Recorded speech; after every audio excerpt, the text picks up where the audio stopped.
but can you talk a little bit about the process of making and maybe kind of bringing a team together, because I feel like it's like a little bit of like a family.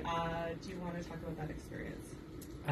Yeah, I have been working with the same crew for over 5 years now, especially my DOP Alex Chopin, my costume designer Iris, and then it's like we've kind of grown over these last few years, and then having Jane come on as a producer, I shadowed them on Can't Hear Us last year, and that's how I met Jess, who I was a fan of already before, and then Jess brought on Sarah, and then I met Freya a few years ago when I moved to Sydney, and like some of the cast from my first few movies, like Jordan was like Danny in Serpent Skin, a different role for him, which is fun, like Scott was a different character, so like, it's kind of getting to like collaborate with those people and allow them to like explore their talents in like a different way for this movie was really special.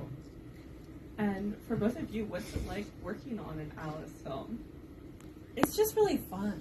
I think like that's how the movie feels to watch to me is like just friends hanging out. Like that's what I love the most about the movie, and it felt like that when we were working and when we weren't. And that's just like you really can't. I've worked on a lot of things in my life, and I feel like the best things to work on are when you're just like, you feel like you're just hanging out with your friends, and then the camera's rolling accidentally. You know, it's great. I think for me, it's just that Alice is so good at assembling people who have a vibe, and you're allowed to be your full self. And as a composer, I was just so excited that Doctor Who was our reference. And I was like, oh my gosh, I've been waiting my whole life to do a score like this.